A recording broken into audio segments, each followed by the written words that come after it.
ತೀರ್ಥಹಳ್ಳಿ, ರಿಪ್ಪನ್ಪೇಟೆ, ಸಾಗರ ಮಾರ್ಗಕ್ಕೆ 2 KSRTC bus ಸೇವೆ ಆರಂಭ. ಉದ್ಘಾಟನೆ ವೇಳೆ ಖಾಸಗಿ ಬಸ್ ಏಜೆಂಟರ ಆಕ್ಷೇಪ. ಪೊಲೀಸ್ ಮಧ್ಯಸ್ಥಿಕೆಯಿಂದ ವಿವಾದಕ್ಕೆ ತೆರೆ. ಬಹುಕಾಲದ ಸಾರ್ವಜನಿಕರ ಬೇಡಿಕೆಯಾಗಿದ್ದ ರಿಪ್ಪನ್ಪೇಟೆ ತೀರ್ಥಹಳ್ಳಿ ಸಾಗರ ಮಾರ್ಗಕ್ಕೆ 2 ಕೆಎಸ್ಆರ್ಟಿಸಿ ಬಸ್ಗಳ ಸಂಚಾರಕ್ಕೆ ಗುರುವಾರ ಚಾಲನೆ ನೀಡಲಾಯಿತು. ಹೊಸನಗರ ತಾಲೂಕು ಗ್ಯಾರಂಟಿ ಯೋಜನೆಗಳ ಅನುಷ್ಠಾನ ಸಮಿತಿಯ ಆಶ್ರಯದಲ್ಲಿ ನಡೆದ ಕಾರ್ಯಕ್ರಮದಲ್ಲಿ ಬಸ್ ಸೇವೆಗೆ ಅಧಿಕೃತವಾಗಿ ಚಾಲನೆ ನೀಡಲಾಯಿತು. ಬಸ್ ಸೇವೆ ಆರಂಭವಾಗುತ್ತಿದ್ದಂತೆಯೇ ಸ್ಥಳಕ್ಕೆ ಆಗಮಿಸಿದ ಕೆಲ ಖಾಸಗಿ ಬಸ್ ಏಜೆಂಟರು ಹಾಗೂ ಮಾಲೀಕರು ಕೆಎಸ್ಆರ್ಟಿಸಿ ಬಸ್ಗಳ ಪರ್ಮಿಟ್ ಮತ್ತು ಸಂಚಾರ ಸಮಯದ ಕುರಿತು ಆಕ್ಷೇಪ ವ್ಯಕ್ತಪಡಿಸಿದರು. ಇದರಿಂದ ಕೆಲ ಕಾಲ ಸ್ಥಳದಲ್ಲಿ ಮಾತಿನ ಚಕಮಕಿ ನಡೆಯಿತು. ಈ ವೇಳೆ ಸ್ಥಳದಲ್ಲಿದ್ದ ಕಾಂಗ್ರೆಸ್ ಕಾರ್ಯಕರ್ತರು ಹಾಗೂ ಸಾರ್ವಜನಿಕರು ಖಾಸಗಿ ಬಸ್ ಏಜೆಂಟರ ನಡೆಗೆ ತೀವ್ರ ಆಕ್ಷೇಪ ವ್ಯಕ್ತಪಡಿಸಿದರು.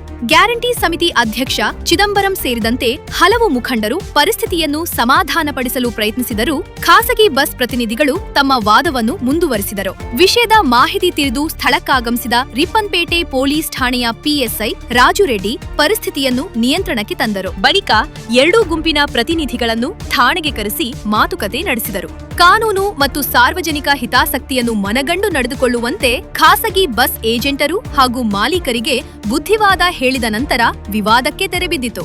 ಇನ್ನು ಹೊಸನಗರ ತಾಲೂಕಿನ ಜನರ ಬಹುಕಾಲದ ಬೇಡಿಕೆಯಾಗಿದ್ದ ಸರ್ಕಾರಿ ಬಸ್ ಸೇವೆ ಆರಂಭಗೊಂಡಿರುವುದಕ್ಕೆ ಸಾರ್ವಜನಿಕರು ಸಂತಸ ವ್ಯಕ್ತಪಡಿಸಿದ್ದಾರೆ. ಈ ಹಿಂದೆ ಇದೇ ಮಾರ್ಗದಲ್ಲಿ ಸರ್ಕಾರಿ ಬಸ್ ಸೇವೆ ಆರಂಭಿಸಲು ಖಾಸಗಿ ಬಸ್ ಮಾಫಿಯಾ ಅಡ್ಡಿಯಾಗುತ್ತಿದೆ ಎಂಬ ಕುರಿತು ಪೋಸ್ಟ್ ಮ್ಯಾನ್ ನ್ಯೂಸ್ ನಿರಂತರವಾಗಿ ವರದಿ ಪ್ರಸಾರ ಮಾಡಿತ್ತು. ಇದೀಗ 2 ಕೆಎಸ್ಆರ್ಟಿಸಿ ಬಸ್ಗಳ ಸೇವೆ ಆರಂಭಗೊಂಡಿರುವುದು ಸಾರ್ವಜನಿಕರ ಹೋರಾಟಕ್ಕೂ ಹಾಗೂ ಮಾಧ್ಯಮದ ನಿರಂತರ ವರದಿಗಳಿಗೂ ದೊರೆತ ಫಲಶ್ರುತಿ ಎಂದು ಸ್ಥಳೀಯರು ಅಭಿಪ್ರಾಯಪಟ್ಟಿದ್ದಾರೆ.